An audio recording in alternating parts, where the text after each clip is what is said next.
નહીં અને આ ગોડા એક હોન છપ્પન બેઠા એમાંથી એક આવા મરદનો દીકરો હાલતો નથી ત્યાં તમે ખોટું કરો છો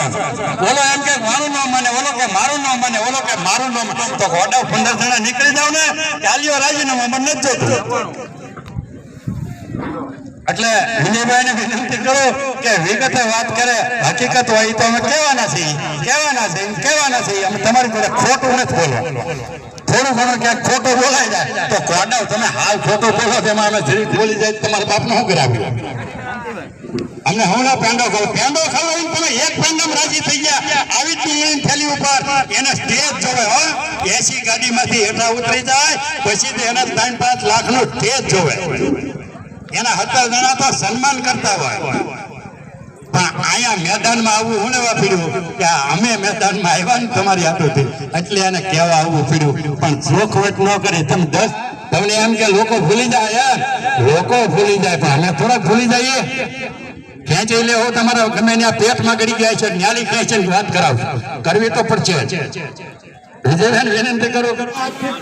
5 વર્ષ પહેલા કીધું હતું અને આ આંદોલન શરૂ થયું મારો 12મા મહિનાની 9 તારીખે ત્યારે કીધું હતું અને એ પછી જેટલી સભાઓની જ્યાં મેં ભાવનગર તળાજા ભંડારિયા મહુવા જેટલી સભાઓ કરીને કીધેલું છે કે મારા ખેતરની અંદર મારું ગામ અહીંયા બાજુમાં તરેડી છે ત્યાં જોયો મારી હવા વીઘા ડુંગળીની અંદર મેં 2003 થી એક ગાંઠિયો ડુંગળીનો નથી થતો પણ આ આંદોલન તમારું મારે કરવાનું આંદોલન ખેડૂતોનું હું કરું કારણ કે હું ખેડૂતોનો સેવક છું અમે વિગતે વાત કરવાના છે એક વ્યક્તિ વાત કરવાના છે તમારા સાથીદાર મિત્ર અને કોંગ્રેસના વરિષ્ઠ આગેવાન કેવા પણ હું તમને વાત કહી દઉં વિરોધ પક્ષની મારી કાયમ ચેલેન્જ છે કે તમારે આવવું જ જોઈએ આ મુદ્દો તમારે ઉઠાવવો જ જોઈએ અમારા વિજયભાઈ અને સાક્ષી છે આજથી ગયા વર્ષે બરાબર લગભગ ચૈતર મહિનામાં 5મા મહિનામાં આપણા નેપરી ગામની અંદર સ્વર્ગસ્થ જસવંત મહેતાની 100મી પુણ્યતિથિ હતી રાજભાઈ મહેતા એ કરી હતી ત્યારે પૂજ્ય મોરારી બાપુ આવ્યા હું તમને વાત કરું પૂજ્ય મોરારી બાપુ ને આવ્યા હતા અને ત્યારે ગુજરાતના જે પ્રભારી હતા એ રઘુજી શર્માજી હતા અને ગુજરાતના જે પ્રદેશ પ્રમુખ હતા એ જગદીશ નેતાઓએ બધા વાત કરી કે નથી કરી તમે બોલવાના બે ભોકાર રાખો ને ખેડૂતના દીકરા હોય ને એટલે ભેગો મારે ભેગો ભાંગી જાય કાલમી પાણી આપણે તો એ ખેડૂતના દીકરા છીએ કે એક ભીકો મારીએ તો કાલમેન ભાણા જેવો ભેફો વાળી ભાંગી જાય આ પાવભાજી ખાધેલા ના તોલા તો ભલે ભૂંગાઈ જાય આવી જાય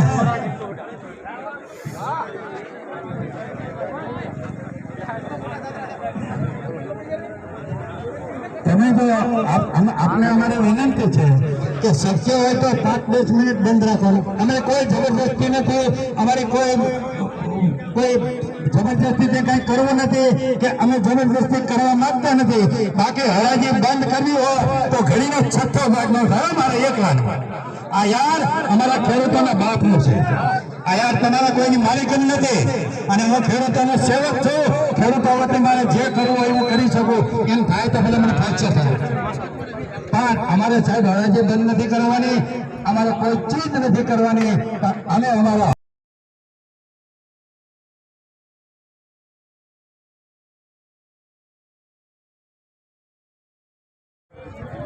તમે બોલવાના બે ભોકાર રાખો ને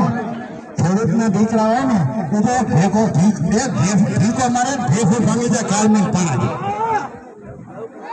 આપણે તો એ ખેડૂતના દીકરા છીએ કે એક ભીકો મારીએ તો કાલમેન ભાણા જેવો ભેફો વાળી ભાંગી જાય આ પાવભાજી ખાધેલા ના તોલા તો ભલે ભૂંગાઈ જાય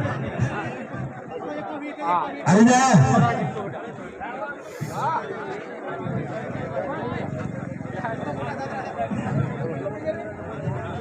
તમે તો આપણે અમારે વિનંતી છે કે શક્ય હોય તો 5-10 મિનિટ બંધ રાખવાનું અમે કોઈ જબરદસ્તી નથી અમારી કોઈ જબરદસ્તી કઈ કરવું નથી કે અમે જબરદસ્તી કરવા માંગતા નથી બાકી હરાજી બંધ કરવી હોય તો ઘડીનો 6 ભાગ નો થાય મારે એકલાનો આ યાર અમારા ખેડૂતોના બાપનું છે, આ યાર તમારા કોઈની માલિકી નથી અને હું ખેડૂતોનો સેવક છું। ખેડૂતો વતી મારે જે કરવું હોય હું કરી શકું, એમ થાય તો ભલે મને ફ્રેક્ચર થાય, પણ અમારે સાહેબ હરાજી બંધ નથી કરવાની, અમારે કોઈ ચીજ નથી કરવાની, અમે અમારા હક અને અધિકારની વાત કરવા।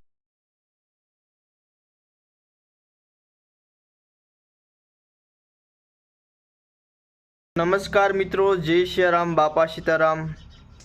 ખેડૂત કલ્યાણ સંગઠનના અધ્યક્ષ એવા આદરણીય શ્રી ભરતસિંહ વાળા જેમને રજૂઆત કરી એકદમ મિત્રો હાચી વાત છે। ભરતસિંહ વાળા એટલે એવા વ્યક્તિ કે ગુજરાત રાજ્યમાં કોઈ પણ જગ્યાએ ખેડૂતોની સાથે અન્યાય થતો હોય,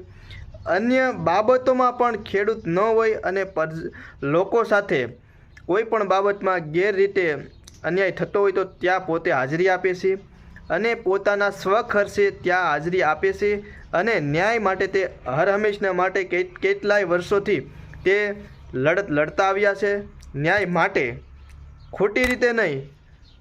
લોકોના ન્યાય હિત માટે જ્યાં પણ અન્યાય થઈ રહ્યો હોય ત્યાં પોતે જાય છે અને અગાઉના વિડીયોમાં કીધું તે પ્રમાણે જેમનું વ્યક્તિત્વ પણ ખૂબ સારું છે મિત્રો। અને છેલ્લા 2.5 મહિના કે એના કરતાં પણ વધારે સમયગાળાથી આમ કહીને તો 3 મહિનાથી સતત આ ડુંગળીના ભાવ અત્યારે ખેડૂતોને યોગ્ય નથી મળતા, કપાસના ભાવ યોગ્ય નથી મળતા, સાથે કેટલી ખેડૂતોને પ્રશ્નો અત્યારે મનમાં થતા હોય છે। આ પ્રશ્નનું સમાધાન કરે છે, સાથે ભાવ યોગ્ય ખેડૂતોને મળે તે માટે કે કેટલાય આમ કહે ને 3 મહિનાથી સતત તે પોતાના સ્વખર્ચે આખા રાજ્યમાં અલગ અલગ જગ્યાએ જાય છે અને મારા ખેડૂતોને યોગ્ય કપાસના, ડુંગળીના ભાવ તેમજ અન્ય ખેત પેદાશોના પણ યોગ્ય ભાવ મળવા જોઈએ। ખેડૂતોના હિત માટે, ખેડૂતોના ન્યાય માટે તેઓ લડત લડી રહ્યા છે અને આજે પણ મવા માર્કેટિંગ યાર્ડમાં તેમને જબરદસ્ત લોકો સમક્ષ, ખેડૂતો સમક્ષ રજૂઆત કરી એકદમ 100% હાચી છે। કારણ કે અત્યારે તમે મિત્રો જોવો તે પ્રમાણે કે ખેત પેદાશોના જે ખેડૂતો એની પાછળ પકવવા પાછળ જે કાંઈ ખર્ચો કરે છે એ ખર્ચના પૈસા પણ ઊભા થઈ નહીં ન શકે એવો